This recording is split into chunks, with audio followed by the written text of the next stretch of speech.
आज आपल्याला आपला एन्व्हायरमेंटल स्टडीज मधला आपण 3 मुद्दे शिकलो त्याच्या अगोदर, बरोबर. हेवनली बॉडीज पाहिलं आपण, त्याच्यानंतर आपण पाहिलं सोलार सिस्टीम, हेवनली बॉडी शिकलो आपण, स्टार शिकलो आणि प्लॅनेट शिकलो त्याच्यामध्ये, बरोबर. आजच्या तासिकेमध्ये आपल्याला पाहायचे की सोलार सिस्टीम कशाला म्हणतात, काय म्हणतात, सोलार सिस्टीम कशाला म्हटलं जातं, हे आपल्याला या तासामध्ये आज पाहायचं आहे. त्याच्यामध्ये सोलार सिस्टीम मध्ये बघा, आपल्याला सोलार सिस्टीम म्हटलं की एकूण तुम्हाला मी काल 8 प्लॅनेटची नावं लिहून दिली होती, बरोबर. कोणते कोणते प्लॅनेट्स आहेत मग ती, त्याच्यामध्ये तुम्ही जर पाहत असाल त्याच्यामध्ये हा बघा बारीक आपल्याला काय दिसायला, एक छोटासा हा प्लॅनेट दिसतोय. हा काय आहे, मर्क्युरी आहे. हा काय आहे, मर्क्युरी आहे. या ठिकाणी आपल्याला काय दिसतो, सन दिसतो, सूर्य दिसतो. हा काय आहे, सूर्य आहे. या ठिकाणी काय आहे, व्हीनस. 2 नंबरला कोणता आहे, व्हीनस आहे. त्याच्यानंतर 3 नंबरला कोणता आहे, अर्थ आहे. 3 नंबरला जर आपल्याला आपल्याला प्रश्न विचारला जातो की आपली पृथ्वी कितव्या नंबरला आहे, कितव्या नंबरला आहे, मग 3rd नंबरला. किती, 3ऱ्या नंबरला. Which is the closest star to the sun. सगळ्यात पृथ्वीच्या which is the closest star to the earth. पृथ्वीच्या सगळ्यात जवळचा तारा कोणता, कोणता असेल सगळ्यात जवळचा तारा, सांगितलं मी अगोदर, सन. कोणता आहे, सन. हा सगळ्यात जवळचा तारा आहे. त्याच्यानंतर आहे मार्स, बरोबर. त्याच्यानंतर काय आहे, मार्स आहे. हे आपण काय पाहिजे, सगळ्या हेवनली बॉडीज अगोदर आपण शिकलेल्या आहे. त्याच्यानंतर मार्स आहे. आणि आपल्या प्लॅनेट मधला सगळ्यात लार्जेस्ट प्लॅनेट कोणता असेल, which is the largest planet in our solar system. आपल्या सोलार सिस्टीम मधला सगळ्यात मोठा ग्रह कोणता असेल, तर कोणता आहे, ज्युपिटर आहे. कोणता आहे, ज्युपिटर आहे. त्याच्यानंतर सॅटर्न आहे. त्याच्यानंतर युरेनस आहे. त्याच्यानंतर नेपच्यून आहे. ही आहे आपली सोलार सिस्टीम. किती प्लॅनेट आहेत रे,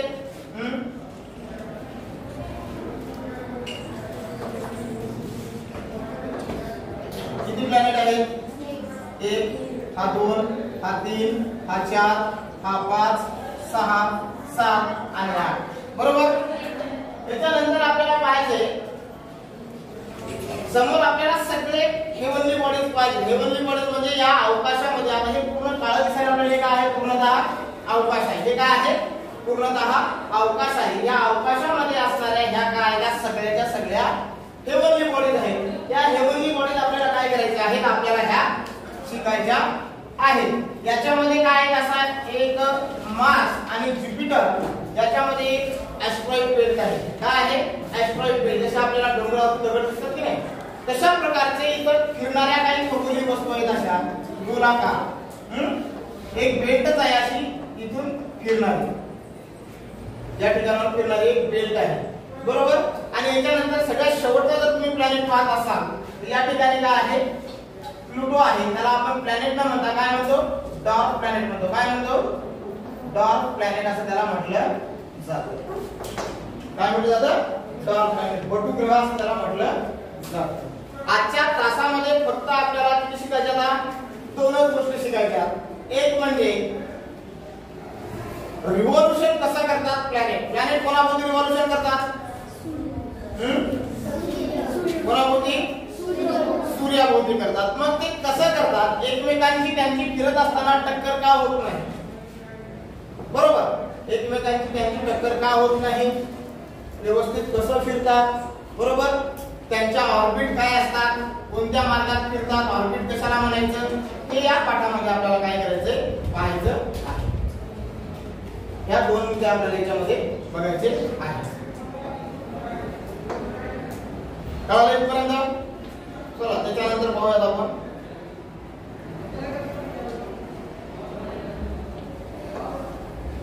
हे बघा, ही आपली पूर्णतः सोलार सिस्टीम आहे. सेंटरला काय आहे, त्या ठिकाणी सन आहे, बरोबर. सेंटरला काय, सन आहे. ही आपली सोलार सिस्टीम आहे. काय ही आपली सोलार सिस्टीम आहे पूर्णतः. दिस इज आवर सोलार सिस्टीम. या सोलार सिस्टीम मध्ये असणारे हे सगळेच्या सगळे 8 ला 8 ग्रह आहेत, बरोबर. याच्यामध्ये आपल्याला 1 नंबर 2 नंबर देता येतो. बरोबर. मर्क्युरी 1 नंबरचा आहे, त्याच्यानंतर अर्थ आहे, त्याच्यानंतर व्हीनस आहे, मार्स आहे, ज्युपिटर आहे, सॅटर्न आहे, युरेनस आहे आणि सगळ्यात शेवटचा काय आहे? नेपच्यून आहे. काय आहे सगळ्यात शेवटचा? नेपच्यून. आणि याच्या नंतर एक आहे डॉर्क प्लॅनेट. तो आपण नंतरच्या तासिकेमध्ये पाहणार आहोत डॉर्क प्लॅनेट कशाला म्हणायचं. बरोबर. सगळ्यात प्रथम पाहूया आपण आता what is the solar system. Solar system म्हणजे काय? सोलार सिस्टीम कशाला म्हणायचं? सोलार सिस्टीम म्हणजे मराठीत काय म्हणतो आपण त्याला? सूर्यमाला म्हणतो. काय म्हणतो? सूर्यमाला. मग सूर्यमाला कशाला म्हणायचं? नेमकी सूर्यमाला काय असते? इकडे लक्ष द्या आता. The sun which is the star. सूर्य काय आपला एक तारा आहे. Sun is the star. आपण अगोदरच पाहिलेलं म्हटलेलं आहे की सन काय आहे? एक तारा आहे. And the planets revolve around it. आणि सगळेच्या सगळे प्लॅनेट म्हणजे काय? ग्रह कोणाभोवती फिरतात? तिथं बघा तुम्हाला हे रेषा दिसायला त्या छोट्या छोट्या बरोबर. हे त्यांचे फिरण्याचे काय तर मार्ग आहे. कोणाभोवती फिरायचे म्हणजे? सूर्याभोवती. सोलार सिस्टीम कशाला म्हणायचं? The sun which is the star and the planets revolve around it. आणि प्लॅनेट्स काय करतात? त्यांच्या भोवती काय होतात? फिरतात. कोणाभोवती फिरतात?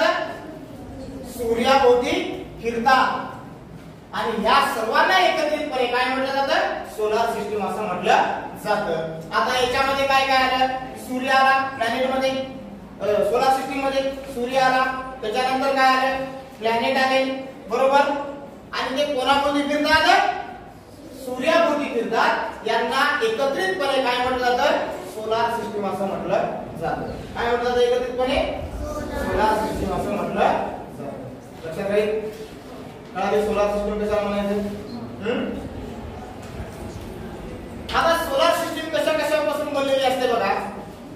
सूर्य, 8 ला 8 ग्रह. किती ग्रह आहेत? 8 ला 8 ग्रह आहेत. डॉर्क प्लॅनेट तुम्हाला सांगितलं इथं शेवटी काय इथं डॉर्क प्लॅनेट आहे तो सूर्याभोवती फिरतो. त्याला ग्रह पूर्वीला होता मात्र त्याला त्याची मान्यता रद्द करण्यात आली. का? कारण की तो त्या क्रायटेरियामध्ये बसत नाही. तो लहान आहे साईजने इतरांपेक्षा. म्हणून त्याला काय म्हटलं? बटुग्रह म्हटलं. तो एक आणि प्रत्येक याला काय आहे? ग्रहांना चंद्र आहे म्हणजे सॅटेलाइट म्हणतो आपण त्याला. काय म्हणतो? सॅटेलाइट. आता समोर आपल्या याच्यानंतर तासामध्ये पाहायचं सॅटेलाइट कशाला म्हणायचं. त्याच्यानंतर मून साइट ऍस्ट्रॉइड आहे. तुम्हाला म्हटलं नाही यांच्यामध्ये ही बेल्ट दिसायली तुम्हाला. ही बेल्ट दिसायली का? हा पट्टा, हा दगडांचा पट्टा दिसतो का तुम्हाला? हा पट्टा कशाचा आहे माहिती आहे का तुम्हाला? हा पट्टा आहे ऍस्ट्रॉइडचा. कशाचा आहे? ऍस्ट्रॉइडचा बेल्ट आहे. There is a band between the Mars and Jupiter. It's called asteroid. त्याला काय म्हणायचं? ऍस्ट्रॉइड असं म्हटलं जातं. मग सोलार सिस्टीमचे भाग आहे. त्याच्यानंतर काय धूमकेतू आहेत काही. म्हणजे आपल्या सोलार सिस्टीम मध्ये आवर सोलार सिस्टीम आपली पृथ्वी ज्या सोलार सिस्टीमचा भाग आहे त्याला सोलार सिस्टीमचे कोणते कोणते भाग आहेत त्याच्यामध्ये सूर्य येतो, प्लॅनेट येतो, ऍस्ट्रॉइड येतो आणि इतर घटक येतात. यांची मिळून काय होते? एक सूर्यमाला तयार होते. एक काय होते? सूर्यमाला तयार होते. कळालं? या दोन मुद्दे कळाले तुम्हाला? त्याच्यानंतर पाहूया आता सगळ्यात महत्त्वाचा मुद्दा म्हणजे ऑर्बिट कशाला म्हणायचं. आता बघा रस्त्याने जेव्हा आपण गाडीवर जातो तेव्हा आपण एका बाजूला जातो. जातानाची एक बाजू असते, येतानाची एक बाजू असते. बरोबर. थोडंसं काय बॅलन्स मिळवले की समोरासमोर टक्कर होऊ शकते. आता एक कितीतरी करोडो वर्षापासून हे सूर्याभोवती काय करत आहेत? फिरत आहेत. काय करत आहेत? सूर्याभोवती फिरत आहेत. पण फिरत असताना त्यांची आतापर्यंत एकदाही टक्कर झालेली नाही. असं का होत असेल?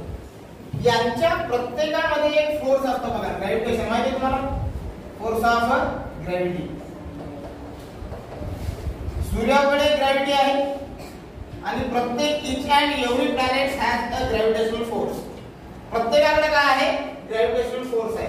Each and every planet has a gravitational force. प्रत्येकाकडे ग्रॅव्हिटेशनल फोर्स आहे. प्रत्येकाकडे आहे. ग्रॅव्हिटेशनल फोर्स काय म्हणतो सांगा बरं? ग्रॅव्हिटेशनल फोर्स काय? वर फेकलेली वस्तू खाली पडते. म्हणजे काय करते? जमीन स्वतःकडे खेचते. म्हणजे आपण या पृथ्वीवर राहतो, ही पृथ्वी काय करायली? वस्तू आपल्याकडे खेचत आहे. बरोबर. म्हणजे प्रत्येक ग्रह एकमेकांना आपल्याकडे खेचतो. काय करतो? एकमेकांना स्वतःकडे खेचण्याचं काम करतो. म्हणजे याच्यावर जर वस्तू वर फेकली तर तो काय करणार आहे? पृथ्वी स्वतःकडे खेचणार आहे. म्हणजेच आपण जर मर्क्युरी किंवा व्हीनस घेतला, आपण काय घेतला, व्हीनस किंवा ज्युपिटर घेतला, बरोबर, किंवा जवळचा ग्रह मार्स घ्या किंवा सूर्य घ्या, कुठलाही घ्या, हा काय करणार, पृथ्वीला स्वतःकडे खेचणार. काय करणार, स्वतःकडे खेचणार. आणि पृथ्वी काय करणार, त्याला स्वतःकडे खेचणार. काय करणार, त्याला स्वतःकडे खेचणार.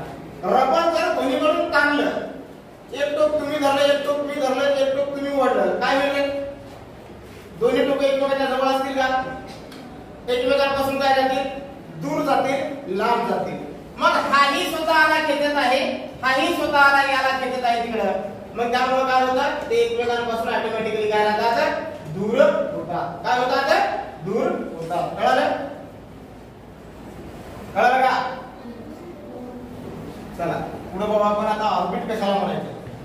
बघा आपल्या रोजचा मार्ग आहे, आपल्याला इथून आल्यानंतर शाळेवर जाण्याचा, शाळेवर येण्याचा, घरी येण्याचा, बरोबर. दुसरा मार्ग तुम्ही कधी कधी बघता, पण रेग्युलरली काय एकच मार्ग वापरतो आपण. किंवा हिंगोलीला जाण्याचा एकच मार्ग आहे, आंबेवलीला सरळ रस्त्यानं हिंगोलीला जातो आपण, बरोबर की नाही. आता या प्रत्येक ग्रहांना, every planet in the solar system, आता प्रत्येक प्लॅनेट कोणाभोवती फिरतो, सूर्याभोवती फिरतो.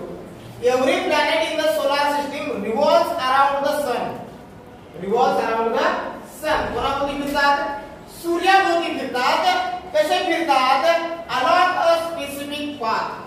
पाथ म्हणजे काय, मार्ग. पाथ म्हणजे काय, मार्ग. पाथ म्हणजे काय, मार्ग.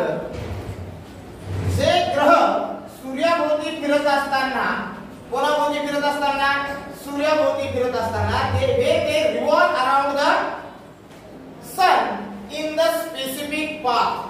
कशात फिरतात, ते एका विशिष्ट अशा मार्गामध्ये फिरतात. कुठे फिरतात, एका विशिष्ट अशा मार्गामध्ये ते फिरतात. त्यांनी जर मार्ग चेंज केला तर त्यांची काय होईल, टक्कर होईल. काय होईल, टक्कर होईल, बरोबर. आपला जाण्याचा मार्ग, येण्याचा मार्ग, जर आपण मार्ग आपला बदलला किंवा त्याने मार्ग बदलला, समोरासमोर काय होणार, टक्कर होणार. हे जे तुम्हाला मार्ग दिसत आहेत, या रेषा दिसत आहेत, हे काय, त्यांचे स्पेसिफिक पाथ आहेत. काय तर, काय तर स्पेसिफिक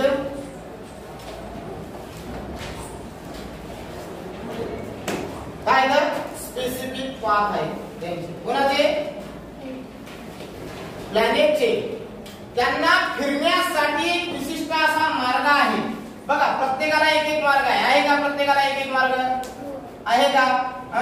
त्याच्यात every planet has a specific path to the revolving around the sun. सूर्याभोवती फिरण्यासाठी प्रत्येकाला एक एक मार्ग आहे. या मार्गालाच काय म्हणायचं, ऑर्बिट असं म्हणायचं. काय म्हणायचं, ऑर्बिट असं म्हणायचं. कळलं, काय म्हणायचं या मार्गाला, ऑर्बिट. लक्षात आलं, काय म्हणायचं, ऑर्बिट. आपण आज 3 गोष्टी पाहिल्या, म्हणजे 2च पाहिल्या विशेष करून. एक सोलार सिस्टीम कशाला म्हणायचं आणि ऑर्बिट कशाला म्हणायचं. ऑर्बिट समजलं तुम्हाला. तर हे जे मार्ग दिसत आपल्याला, हे जे मार्ग आहे ते त्यांचे काय तर पाथ आहे, स्पेसिफिक पाथ आहे. या स्पेसिफिक पाथलाच काय म्हणायचं, ऑर्बिट म्हणायचं. काय म्हणायचं, ऑर्बिट असं म्हणायचं. हे काय म्हणून त्यांचे ऑर्बिट आहे, बरोबर. हे लक्षात राहील, राहील का लक्षात, राहील लक्षात. कोणाला काय अडचण इथं, कोणाला काय अडचण, नक्की समजलं, समजलं का.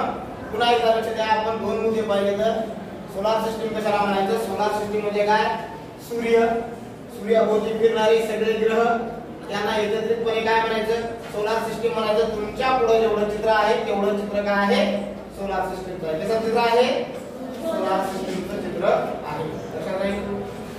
त्याला म्हणायचं सोलार सिस्टीम. सोलार सिस्टीम मध्ये कोणते कोणते घटक येतात, आपला सूर्य येतो, बरोबर. त्याच्यामध्ये 8 ग्रह येतात. किती ग्रह आहेत सूर्यमालेमध्ये, 8 planets in the solar system, बरोबर. आणि ते ज्या मार्गामध्ये फिरतात त्याला काय म्हणायचं, प्लॅनेट्स ऑर्बिट म्हणायचं. त्या प्रत्येक, आता मला सांगा, हा नेपच्यून आहे, हा नेपच्यूनचा मार्ग शेवटपर्यंत बदललाय का रे, म्हणजे याचा एक रेग्युलर फिरण्याचा एक मार्ग आहे. काय आहे? एक रेग्युलर फिरण्याचा काय आहे? मार्ग आहे. रेग्युलर मार्ग आहे. या मार्गालाच काय म्हणायचं? प्लॅनेट्स ऑर्बिट म्हणायचं. काय म्हणायचं? प्लॅनेट्स ऑर्बिट असं म्हटलं जातं.